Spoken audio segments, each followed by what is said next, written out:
जय श्री कृष्णा। राधे राधे मेरे प्यारे भक्तजनों।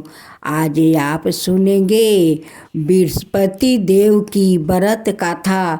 महापुण्य फल देने वाली ये व्रत कथा है। आप लोग बृहस्पति देव के कथा सुनिए तो पूरा सुनिए, अधूरा मत छोड़िए। बृहस्पति देव का अनादर मत कीजिए। सुनिए तो उनकी कथा पूरा सुनिए, तभी तो बृहस्पति देव आप लोग पर प्रसन्न होंगे। भगवान बृहस्पति देव उसकी सदाई रक्षा करते हैं। संसार में जो मनुष्य सदा भावना से भगवान जी का पूजन व्रत सच्चे हृदय से करते हैं तो उनकी सभी मनोकामना पूर्ण कर देते हैं। जैसी सच्ची भावना से रानी और राजा ने उनकी गाथा का गुणगान किया तो उनकी सभी इच्छाएं बृहस्पति देव जी ने पूर्ण कर दिया था। इसलिए पूर्ण कथा सुनने के बाद प्रसाद लेकर जाना चाहिए। हृदय से उसका मनन करते हुए जयकारा बोलना चाहिए। बोलो बृहस्पति देव की जय, भगवान विष्णु की जय। बृहस्पति देव की कथा। प्राचीन काल में एक ब्राह्मण रहता था। वो बहुत निर्धन था। उसके कोई संतान नहीं थी। उसकी पत्नी बहुत मलिनता के साथ रहती थी। वो स्नान ना करती, किसी देवता का पूजन ना करती। इससे ब्राह्मण देवता बड़े दुखी थे। बेचारा बहुत कुछ कहते थे किंतु उसका कुछ परिणाम नहीं निकला। भगवान की कृपा से ब्राह्मण की पत्नी के कन्या रूपी रतन पैदा हुई। कन्या बड़ी होने पर प्रातः स्नान करके विष्णु भगवान का जप और बृहस्पतिवार का व्रत करने लगी।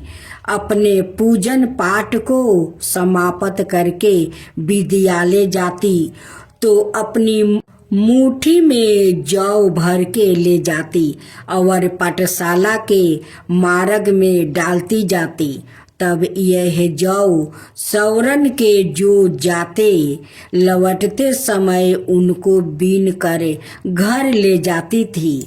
एक दिन वो बालिका सूप में उस सोने के जौ को फटक कर साफ कर रही थी कि उसके पिता ने देख लिया और कहा, हे बेटी, सोने के जौ के लिए सोने का सूप होना चाहिए। दूसरा दिन बृहस्पतिवार था। इस कन्या ने व्रत रखा और बृहस्पति देव से प्रार्थना करके कहा, मैंने आपकी पूजा सच्चे मन से की हो तो मेरे लिए सोने का सूप दे दो। बृहस्पति देव ने उसकी प्रार्थना स्वीकार कर लिया। रोजाना की तरह वो कन्या जौ फैलाती हुई जाने लगी। जब लौट कर जौ बीन रही थी तो बृहस्पति देव की कृपा से सोने का सूप मिला। उसे वो घर ले आई और उसमें जौ साफ करने लगी। परंतु उसकी माँ का वही ढंग रह गया।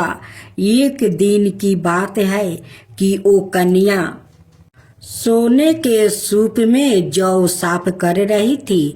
उस समय उसका शहर का राजपुत्रा वहां से होकर निकला। इस कन्या के रूप और कार्य को देखकर मोहित हो गया और अपने घर आकर भोजन और जल त्याग कर उदास होकर लेट गया।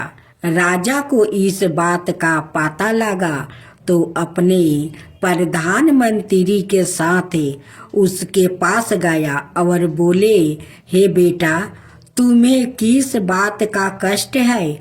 किसी ने अपमान किया है अथवा और कारण हो सो कहो, मैं वही कार्य करूँगा जिससे तुम्हें प्रसन्नता हो। अपने पिता की राजकुमार ने बातें सुनी तो वो बोला, मुझे आपकी कृपा से किसी बात का दुख नहीं है। किसी ने मेरा अपमान नहीं किया है, परंतु मैं उस लड़की से विवाह करना चाहता हूँ जो सोने के सूप में जौ साफ कर रही थी। यह सुनकर राजा आश्चर्य में पड़ गया और बोला, हे बेटा, इस तरह की कन्या का मिलेगी, तुम ही उस लड़की के पता लगाओ, मैं उसके साथ तेरा विवाह अवश्य ही करवा दूंगा। राजकुमार ने उसे लड़की के घर का पता बतलाया। तब मंत्री उस लड़की के घर गया और ब्राह्मण देवता को सभी हाल बतलाया। ब्राह्मण देवता राजकुमार के साथ अपनी कन्या का विवाह करने के लिए तैयार हो गया और विधि विधान के अनुसार ब्राह्मण की कन्या का विवाह राजकुमार के साथ हो गया। कन्या के घर से जाते ही पहले की भांति उस ब्राह्मण देवता के घर में गरीबी का निवास हो गया। अब भोजन के लिए भी अन्न बड़ी मुश्किल से मिलता था। एक दिन दुखी होकर ब्राह्मण देवता अपनी पुत्री के पास गया। बेटी ने पिता की दुखी अवस्था को देखी और अपनी माँ का हाल पूछी। तब ब्राह्मण ने सभी हाल कहा। कन्या ने बहुत सा धन देकर अपने पिता को विदा कर दी। इस तरह ब्राह्मण का कुछ समय सुख पूर्वक व्यतीत हुआ।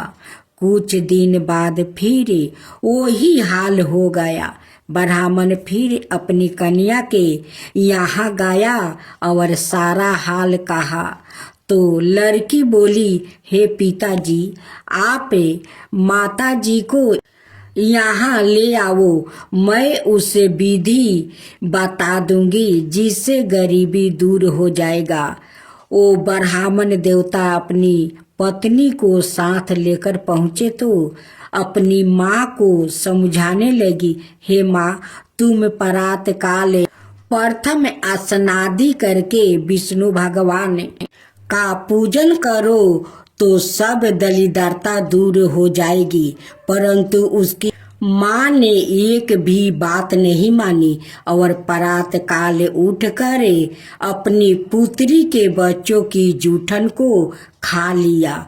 इससे उसकी पुत्री को भी बहुत गुस्सा आया और एक रात को कोठरी से सभी सामान निकाल दिया और अपनी माँ को उसमें बंद कर दिया। प्रात काल उसे निकाला और स्नादि करा के पाठ करवाया तो उसकी माँ की बुद्धि ठीक हो गई और फिर प्रत्येक बृहस्पतिवार को व्रत रखने लगी। इस व्रत के प्रभाव से उसके माँ बाप बहुत ही धनवान और पुत्रवान हो गया और बृहस्पति जी के प्रभाव से इस लोक के सुख भोग कर स्वर्ग को प्राप्ति हुआ। सब बोलो विष्णु भगवान की जय, बोलो बृहस्पति देव की जय। देने वाली सत्यनारायण भगवान का ये व्रत कथा है। इस कथा को आप जरूर सुने। इस सत्यनारायण भगवान की कथा सुनने से आपका घर में सुख सुविधा, सत्यनारायण भगवान हमेशा आपका घर में भरे रहेंगे, कभी कमी नहीं होने देंगे। भक्त जनों, इस सत्यनारायण भगवान का कथा आप जरूर सुने। एक समय की बात है, नैसीरन तीर्थ में सैनिकादि 88,000 ऋषियों ने श्री सूत जी से पूछे, हे प्रभु, इस कलयुग में वेद विद्या रहित मनुष्यों को प्रभु भक्ति किस प्रकार मिल सकती है और उनका उद्धार कैसे होगा। हे मुनि श्रेष्ठ, कोई ऐसा तप बताइए जिससे थोड़े समय में ही पुण्य मिले और मन बचित फल भी मिल जाए। इस प्रकार की कथा सुनने की हम इच्छा रखते हैं। सबर शास्त्रों के गाता सूत जी बोले, हे विष्णु, मैं पूज्या आप सभी ने प्राणियों के हित की बात पूछी है, इसलिए मैं एक ऐसे श्रेष्ठ व्रत को आप लोग को बताऊंगा जिससे नारद जी ने लक्ष्मी नारायण जी से पूछा था और लक्ष्मीपति ने मुनि श्रेष्ठ नारद जी से कहा था। आप सब इसे ध्यान से सुनिए। एक समय की बात है, योगी राज नारद जी दूसरों के हित की इच्छा लिए अनेकों लोकों में घूमते हुए मृत्युक लोक में आ पहुँचे। यहाँ उन्होंने अनेक योनियों में जन्मे प्राणियों सभी मनुष्य को अपने कर्मों द्वारा अनेकों दुखों से पीड़ित देखा। उनका दुख देखे नारद जी सोचने लगे कि कैसे यत्न किया जाए जिसके करने से निश्चित रूप से मानव के दुखों का अंत हो जाए। इसी विचार पर मनन करते हुए वो विष्णु लोक में चला गए। वहाँ वो देखा एक ईश्वर भगवान नारायण की स्तुति करने लगे, जिनके हाथों में शंख चक्रा गादा और परदुम थे, गले में वरमाला पहने हुए थे। स्तुति करते हुए नारद जी बोले, हे भगवान, आप अत्यंत शक्ति से संपन्न है। मन और वाणी भी आपको भी नहीं पा सकती है। आपका यादि मध्यम और अंत नहीं है। निर्णय स्वरूप सृष्टि के कारण भक्तों के दुख को दूर करने वाले आपको मेरा नमस्कार है। नारद जी की स्तुति सुन विष्णु भगवान बोले, हे मुनि श्रेष्ठ, आपके मन में क्या बात है? आप किस काम के लिए पधारे हैं? उसे निसंकोच कहो। इस पर नारद मुनि बोले कि मृत्यु लोक में अनेक योनियों में जन्मे मनुष्य अपने कर्मों के द्वारा अनेकों दुख से दुखी हो रहे हैं। हे नाथ, आप मुझ पर दया रखते हैं तो बताइए कि वो मनुष्य थोड़े प्रयास से ही अपने दुखों से कैसे छुटकारा पा सकते हैं। श्री हरि बोले, हे नारद, मनुष्यों की भलाई के लिए तुमने बहुत अच्छी बात पूछी है, जिसके करने से मनुष्य मोह से छूट जाता है। वो बात मैं कहता हूँ, उसे सुनो। स्वर्ग लोक और मृत्यु लोक दोनों में एक दुर्लभ उत्तम व्रत है जो पुण्य देने वाला है। आज प्रेम में बस होकर मैं उसे तुमसे कहता हूँ। श्री सत्यनारायण भगवान का यह व्रत अच्छी तरह विधि पूर्वक करके मनुष्य तुरंत ही यहाँ सुख भोग कर मरने पर मोक्ष पाता है। श्री हरि के वचन सुन नारद जी बोले कि उस व्रत का फल क्या है और उसका विधान क्या है? यह व्रत किसने किया है? इस व्रत को किस दिन करना चाहिए? सभी कुछ विस्तार से बताए।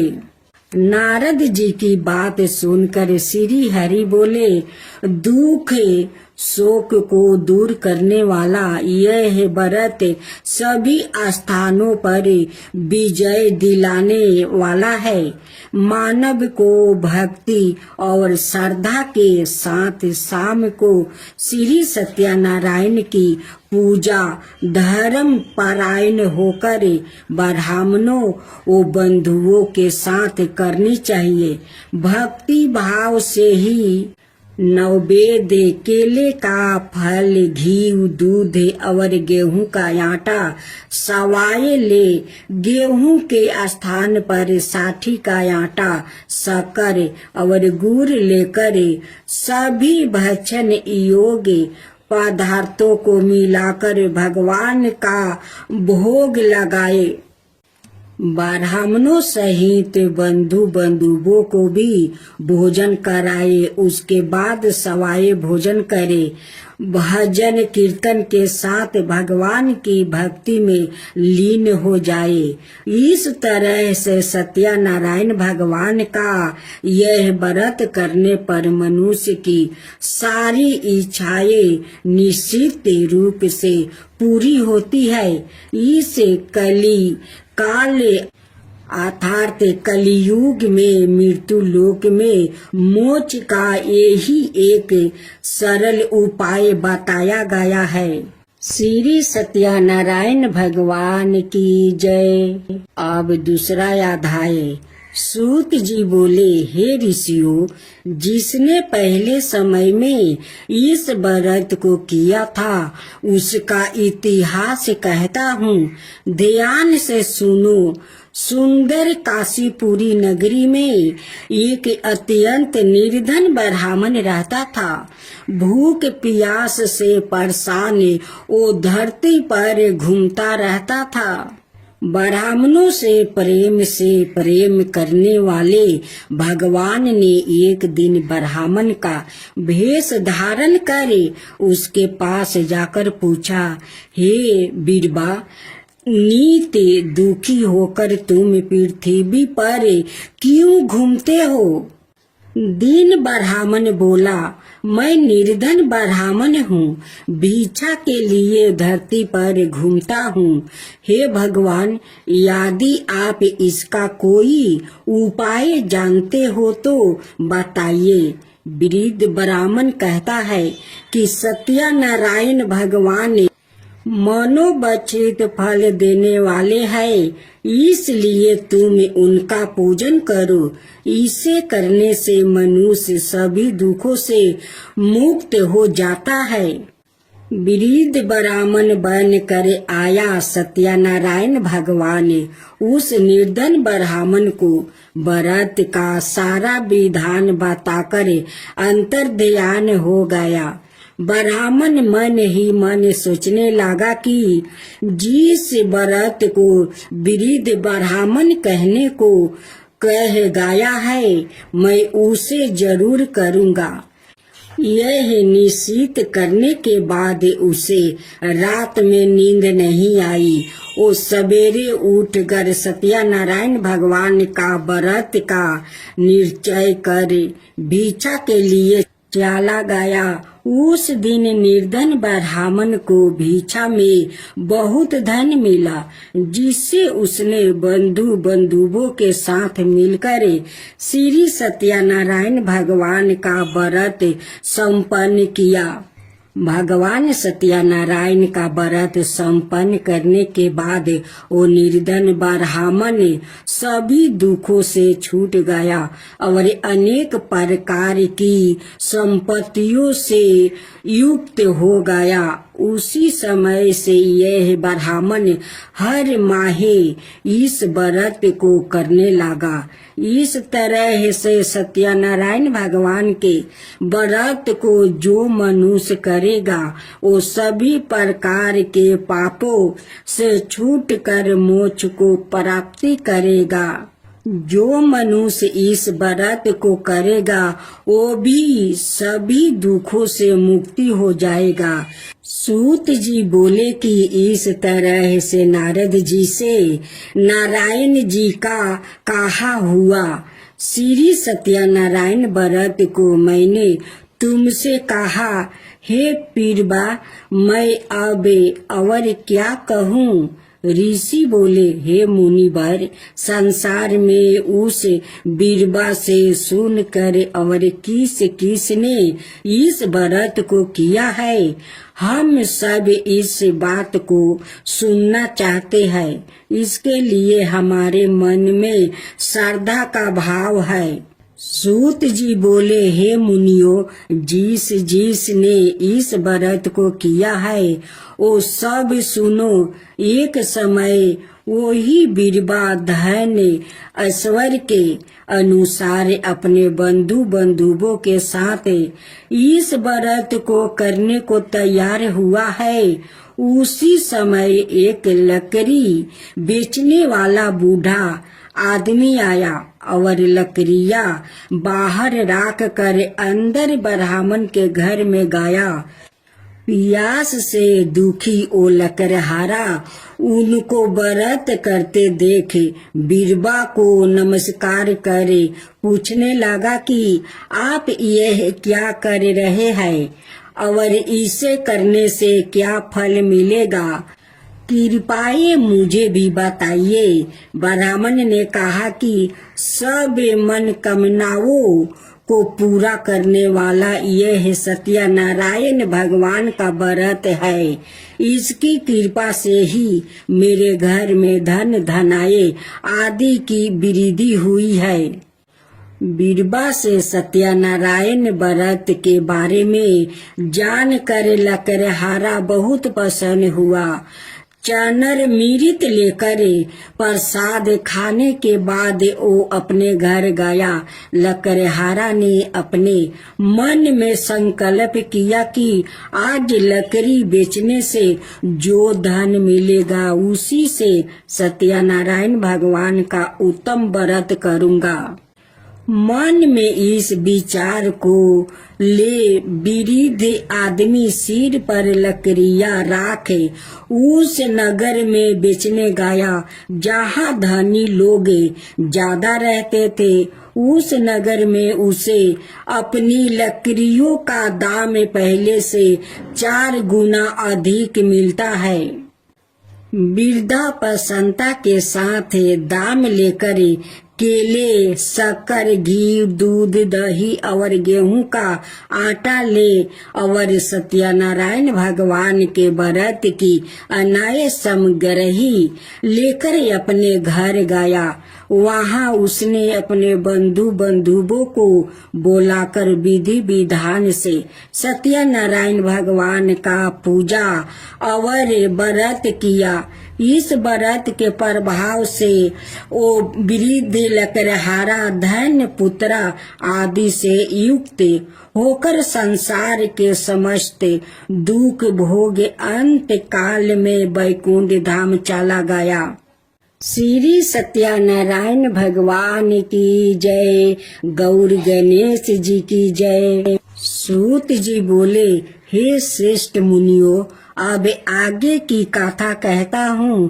पहले समय में उल्लेख मुख्य नाम का एक बुद्धिमान राजा था। ओ सत्य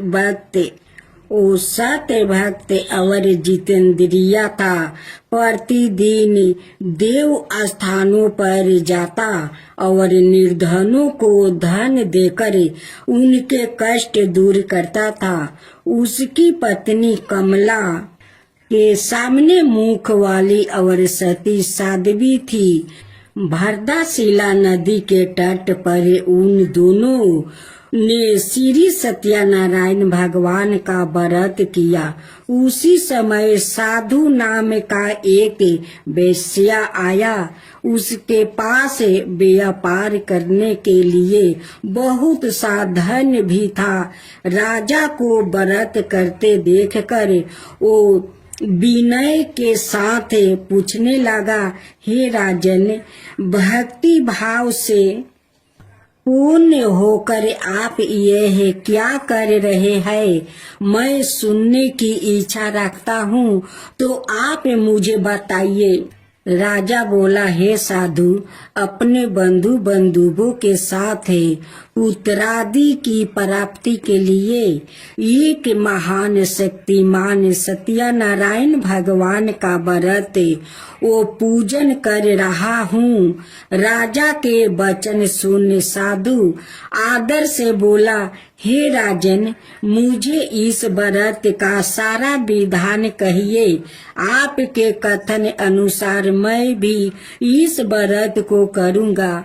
मेरी भी संतान नहीं है और इस व्रत को करने से निश्चित रूप से मुझे संतान की प्राप्ति होगी। राजा से व्रत का सारा विधान सुन व्यापार से निमृत हो वो अपने घर गया। साधु वेश्या ने अपनी पत्नी को संतान देने वाले इस व्रत का वर्णन कह सुनाया और कहा कि जब मेरी संतान होगी तब मैं इस व्रत को करूँगा। साधु ने इस तरह के वचन अपनी पत्नी लीलावती से कहे।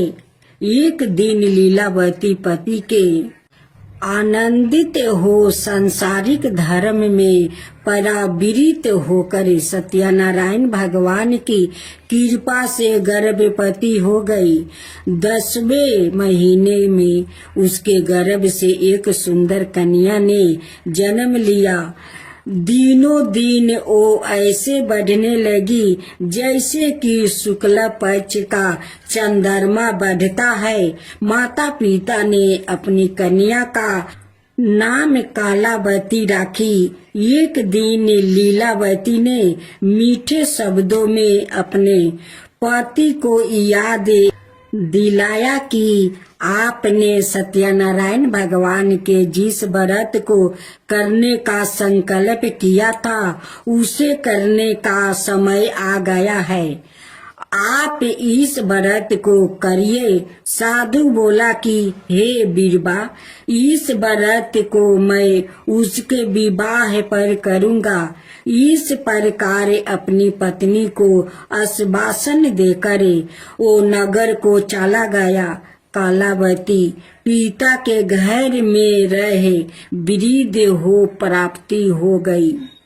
साधु ने एक बार नगर में अपनी कन्या को सखियों के साथ देखा तो तुरंत ही दूत को बुलाया और कहा कि मेरी कन्या के योग वर देख कर आओ। साधु की बात सुनकर दूत कंचन नगर में पहुंचा और वहां देखभाल कर लड़की के लिए सुजोगे बानिक पुत्रा को ले आया। सुजोगे लड़के को देख साधु ने बंधु बंधुओं को बुलाकर अपनी पुत्री का विवाह कर दिया। लेकिन दुर्भाग्य की बात यह है कि साधु ने अभी भी श्री सत्यनारायण भगवान का व्रत नहीं किया। इस पर श्री भगवान क्रोधित हो गए और श्राप दे दिया कि साधु को अधिक दुख मिले। अपने कार्य में कुशल साधु विनय जमाई को लेकर समुद्र के पास स्थित होकर रत्नासरपुर नगर में गया। वहां जाकर दामाद ससुर दोनों मिलकर चंद्रकेतु राजा के नगर में व्यापार करने लगे। एक दिन भगवान सत्यनारायण की माया से एक चोर राजा का धन चुराकर भाग रहा था। उसने राजा के सिपाहियों को अपनी पीछा करते देख चोराया हुआ धन वहां रख दिया जहां साधु अपने जमाई के साथ ठहरा हुआ था। राजा के सिपाहियों ने साधु वेश्या के पास राजा का धन पारा देखा तो वो ससुर जमाई दोनों को बांध कर प्रसन्नता से राजा के पास ले गया और कहा कि उन दोनों चोरों हम पकड़ लिया है। आप आगे की कार्रवाई की आज्ञा दे। राजा की आज्ञा से उन दोनों को कठिन करवास में डाल दिया गया और उनका सारा धन भी उसे छीन लिया गया। श्री सत्यनारायण भगवान के श्राप से साधु की पत्नी भी बहुत दुखी हुई। घर में जो धन रखा था उसे चोर चुरा ले गया। शारीरिक और मानसिक पीड़ा, वो भूख प्यास से अति दुखी हो अन्न की चिंता में कालापति के ब्राह्मण के घर गई। वहां उसने श्री सत्यनारायण भगवान का व्रत होते देखा। फिर कथा भी सुनी। वो प्रसाद ग्रहण करे। वो रात को घर वापस आई। माता के कालापति से पूछा कि हे पुत्री, अब तक तुम कहाँ थी? तेरे मन में क्या है? कालावती ने अपनी माता से कहा, हे माता, मैंने एक ब्राह्मण के घर में श्री सत्यनारायण भगवान का व्रत देखा है। कन्या के वचन सुन लीलावती भगवान के पूजन की तैयारी करने लगी। लीलावती ने परिवार बंधुओं सहित सत्यनारायण भगवान का पूजन किया और उसे वर मांगा कि मेरे पति और जमाई शीघ्र घर आ जाए। साथ ही यह भी प्रार्थना की कि हम सब का अपराध क्षमा करे। श्री सत्यनारायण भगवान इस व्रत से संतोष हो गए और राजा चंद्रकेतु को सपने में दर्शन दे कहा कि हे राजन, तुम उन दोनों वेश्या को छोड़ दो और तुमने उनका जो धन लिया है उसे वापस कर दो। अगर ऐसा नहीं किया तो मैं तुम्हारा धन, राज्य, संतान सभी को नष्ट कर दूंगा। राजा को यह सब कहकर वो अंतर्ध्यान हो गए। प्रात काल सभा में राजा ने अपना सपना सुनाया। फिर बोले कि बानिक पुत्रा को कैद से मुक्त कर सभा में ले आओ। दोनों ने आते ही राजा को प्रणाम किया। राजा मीठी वाणी में बोला, हे महानुभावो, भाग्य बसे ऐसे कठिन दुख तुम्हें प्राप्ति हुआ है, लेकिन अब तुम्हें कोई भय नहीं है। ऐसा कह राजा ने उन दोनों को नए वस्तु भूषण भी पहनाया और जितना धन उनका लिया था उसे दोगुना धन वापस कर दिया। दोनों वेश्या अपने घर को चल दिया। श्री सत्यनारायण भगवान की जय। गौर गणेश की जय। अपनी यात्रा आरंभ किया और अपने नगर की ओर चल दिया। उनके थोड़ी दूर जाने पर एक दंडी भेषधारी श्री सत्यनारायण ने उनसे पूछा, हे साधु, तेरी नाव में क्या है? अभी बानी मानी के हंसता हुआ बोला, हे डंडी, आप क्यों पूछते हो? क्या धन लेने की इच्छा है? मेरी नाव में तो बेल पत्ते भरे हुए हैं। वेश्या के कठोर वचन सुन भगवान बोले, तुम्हारा वचन सत्य हो। डंडी ऐसे वचन कहे वहां से दूर चला गया। कुछ दूर जाकर समुद्र के किनारे बैठ गया। डंडी के जाने के बाद साधु वेश्या ने नित्य क्रिया के पश्चात नाव को ऊंची उठाते देखकर अचंभा माना और नाव में बेल पत्ते आदि देख वो मूर्छित हो जमीन पर गिर पड़ा। होश आने पर वो अत्यंत शोक में डूब गया। तब उसका दामाद बोला कि आप शोक ना मनाए, यह डंडी का श्राप है, इसलिए हमें इनकी शरण में जाना चाहिए, तभी हमारी मनोकामना पूरी होगी। दामाद की बात सुनकर वो डंडी के पास पहुंचा और अत्यंत भक्ति भाव नमस्कार करके बोला, मैंने आपसे जो जो सत्य वचन कहे थे उनके लिए मुझे क्षमा दे, ऐसा कह कर महान शोकातुर हो रोने लगा। तब दंडी भगवान बोले, हे मानिक पुत्रा, मेरी आज्ञा से बार बार तुम्हें दुख प्राप्ति हुआ है, तू मेरी पूजा से मुक्त हुआ। साधु बोला, हे भगवान, आपकी माया से ब्रह्मा आदि देवता भी आपके रूप को नहीं जानते, तब मैं अज्ञानी कैसे जान सकता हूँ।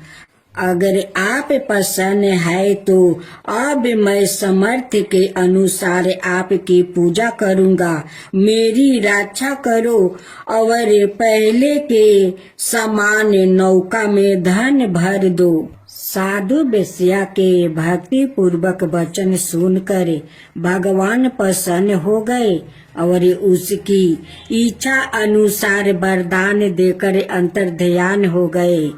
ससुर जमाई जब नाव पर आया तो नाव धन से भरी हुई थी।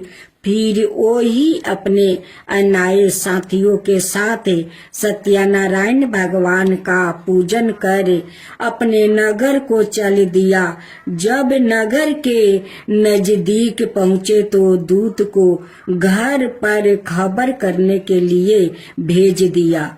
दूत साधु की पत्नी को प्रणाम कर कहता है कि मालिक अपने दामाद सहित नगर के निकट आ गए हैं।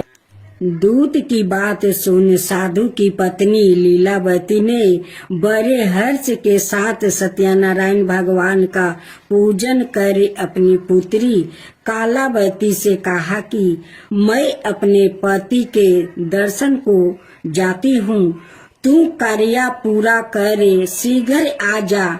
माता के ऐसे वचन सुन कालावती जल्दी से प्रसाद छोड़ अपने पति के पास चली गई।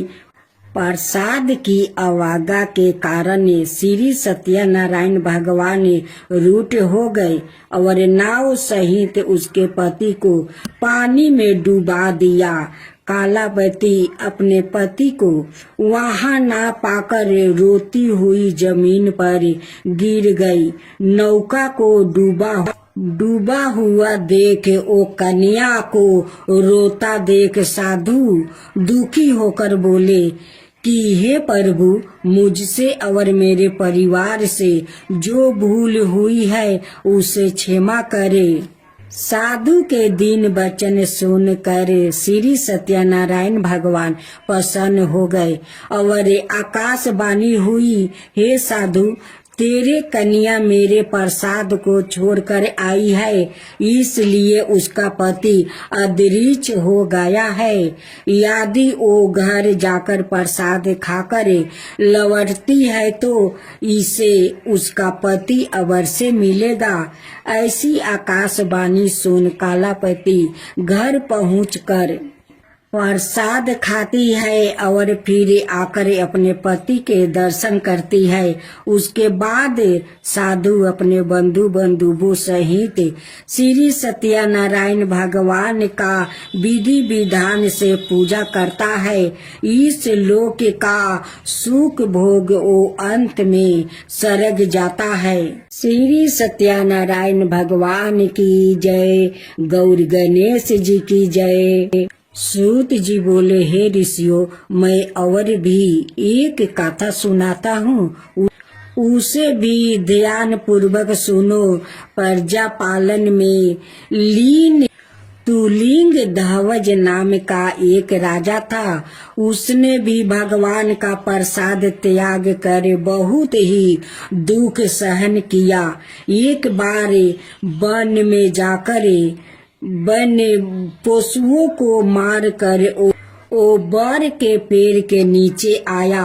वहां उसने ग्वालों को भक्ति भाव से अपने बंधुओं सहित सत्यनारायण भगवान का पूजन करते देखा। अभिमान वश राजा ने उन्हें देख कर भी पूजा स्थान में नहीं गया और ना ही उसने भगवान को नमस्कार किया। ग्वालों ने राजा को प्रसाद दिया, लेकिन उसने वो प्रसाद नहीं खाया और प्रसाद को वो ही छोड़े वो अपने नगर को चला गया। जब वो नगर में पहुंचा तो वहाँ सब कुछ तहस नहस हुआ पाया, तो वो शीघ्र ही समझ गया कि यह सब भगवान ने ही किया है। वो दोबारा ग्वाले के पास पहुंचा और विधि पूर्वक पूजा करके प्रसाद खाया, तो श्री सत्यनारायण भगवान की कृपा से सब कुछ पहले जैसा हो गया। शीघ्र काल तक सुख भोगने के बाद मरणोपरांत उसे स्वर्ग लोक की प्राप्ति हुई। जो मनुष्य परम दुर्लभ इस व्रत को करेगा तो भगवान श्री सत्यनारायण की अनुकंपा से उसे धन धनाई की प्राप्ति होगी। निर्धन धनी हो जाता है और भय मुक्त हो जीवन जीता है। संतानहीन मनुष्य को संतान सुख मिलता है और सारे मनोरथ पूर्ण होने पर मानव अंत काल में वैकुंठ धाम को जाता है। सूत जी बोले, जिन्होंने पहले इस व्रत को किया है, अब उनके दूसरे जन्म की कथा कहता हूँ। वृद्ध सातानंद ब्राह्मण ने सुदामा का जन्म लेकर मोक्ष की प्राप्ति की। लकड़हारा ने अगले जन्म में निषाद बनकर मोक्ष प्राप्ति किया। उल्लेख मुख नाम का राजा दशरथ होकर वैकुंठ को गया। साधु नाम के वेश्या ने मोर दरवाजा बनकर अपने पुत्रा को आरे से चीर कर मोक्ष पाया। महाराज तुलंग धवाज ने स्वाभूप होकर भगवान में भक्ति युक्त हो कर्म कर मोक्ष पाया। श्री सत्यनारायण भगवान की जय। गौर गणेश की जय। रमना स्वामी जय लक्ष्मी रमना। सत्यनारायण स्वामी जन पालक हरना। जय लक्ष्मी रमना। जय लक्ष्मी रमना। रतन जरित सिंहासने अधिभूति छवि राजे। रतन जरित सिंहासने अधिभूते छवि राजे। नारद करत निरंजन घंटा बन बाजे। जय लक्ष्मी रमना। जय लक्ष्मी रमना। परकट भयो कली कारणे। दीजो को दर्शन दियो। बूढ़ा ब्राह्मण बन कर कंचन महल कियो। जय लक्ष्मी रमना। जय लक्ष्मी रमना। दुबल भील कठारो जिन पर कृपा करी। चंदर जुर एक राजा तिनकी विपत्ति हरी। जय लक्ष्मी रमना। जय लक्ष्मी रमना। चंदर जुर एक राजा तिनकी विपत्ति हरी। जय लक्ष्मी रमना। बेसिया मनोरथ पायो सरदा तज दिनहि। सो फल भोग प्रभु जी फिर स्तुति की नहीं। जय लक्ष्मी रमना। जय लक्ष्मी रमना।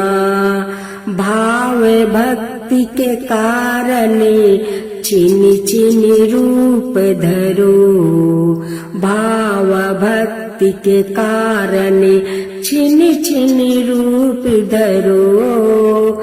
श्रद्धा धारण की नहीं तिनको काज सरो, जय लक्ष्मी रमना, जय लक्ष्मी रमना। ग्वाल बाल संग राजा वन में भक्ति करी, ग्वाल बाल संग राजा वन में भक्ति करी। मनोबचित फल दिन हो, दिन दयालु हरि, जय लक्ष्मी रमना, जय लक्ष्मी रमना। चढ़त प्रसाद सेवा के दली फल मेवा, चढ़त प्रसाद सवाए के दली फल मेवा। धूप दीप तुलसी से राजी सतिया देव, जय लक्ष्मी रमना। धूप दीप तुलसी से राजी सतिया देव, जय लक्ष्मी रमना।